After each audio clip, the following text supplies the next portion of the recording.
even the federal government is taking a harder look and saying, do you have the transit readiness? Are the land uses in place? Is the ridership there? Is the congestion necessary? And is the affordability component going to support what you want to do?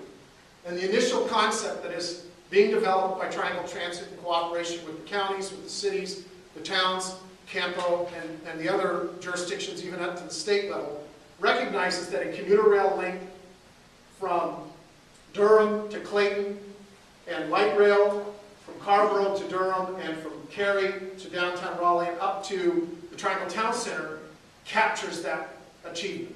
It has the greatest likelihood of meeting that first build initiative. So as we think about a prospective referendum, this is the concept that they're exploring. And it isn't just about a corridor. Because this is a land use decision, it's really important to be specific about where the stations go. Because that's ultimately where the land uses are, that's how people get on the train, and that's where the development potential exists. So making sure you have it in the right places at the right time actually will ensure that the first build is a success. Because if the first build doesn't work, rarely do we get a second build to happen. So we really want to be wise about that choice. And in the end, what we want to make sure is that it's set up so that it does in fact meet our needs. It hits our employment our employment centers for the peak commute, and it hits our quality of life, living, service, recreation, and entertainment centers throughout the day. And even in our first build, we can make meaningful impact on that.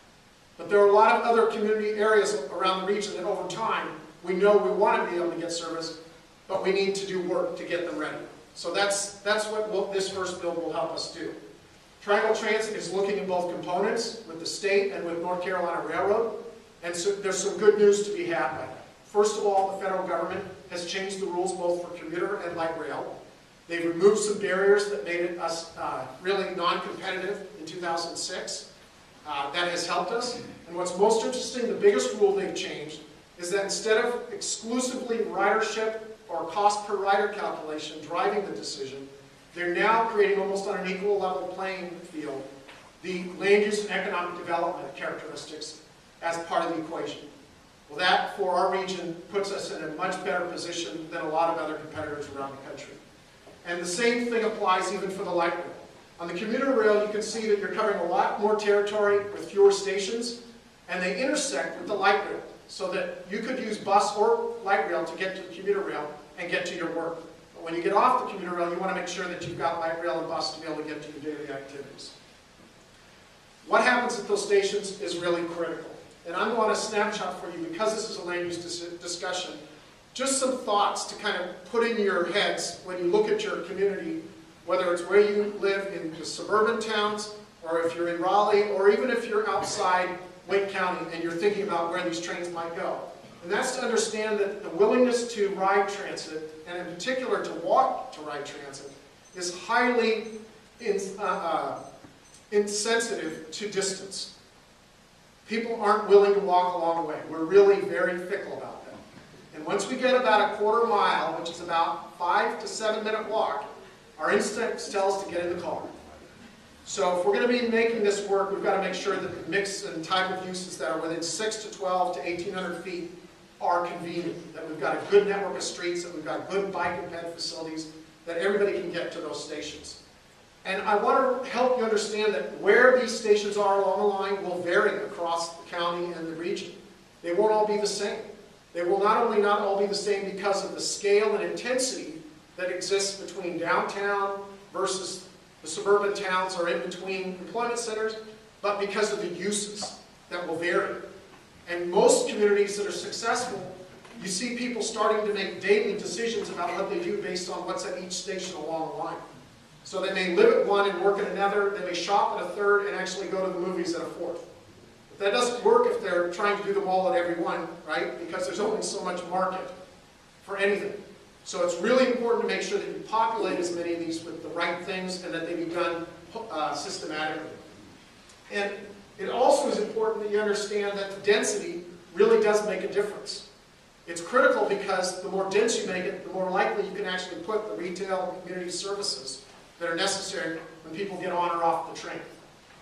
And lastly, as we get to the end, I want to help you understand that the pedestrian is really what we're talking about. While everyone talks about transit-oriented development as really our goal, what we're really saying is if we can create more walkable, mixed-use, compact environments, we'll actually create the settings for rail transit to be effective. And this is the diagram that illustrates what that means and how insensitive they are to making that work. And when we do it, we can't continue to plan. And this is typical development that many of us might see in the suburban areas. The way we always have, we need to do it in a way that's much more conducive to how people want it to be. The window of opportunity is now. We're in a unique situation where the rules at a federal level are in our favor.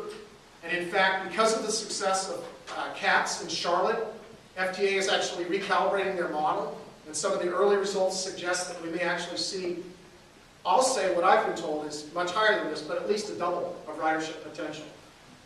We've got to change the rules, even at a local and county level. We've got to create incentives and mechanisms that entice development to focus its effort around these areas. And we've got to do it in a way that actually allows for mixing of housing and retail, housing and office, housing and services within the same neighborhood. Not in every neighborhood. What's interesting about rail transit, it actually is in many cities treated as a neighborhood preservation play. Because what it does is it focuses development where you want it and the infrastructure exists, and it keeps it from spreading into neighborhoods where they're stable and they don't want to see change.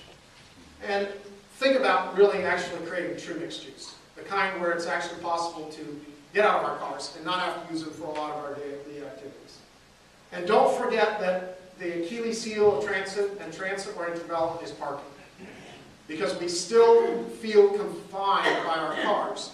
And a lot of the investment decisions are predicated on the assumption that people are going to drive, not walk. That's it. It's a snapshot of where we could be going in the future. And if Karen is interested, I'm happy to take some questions.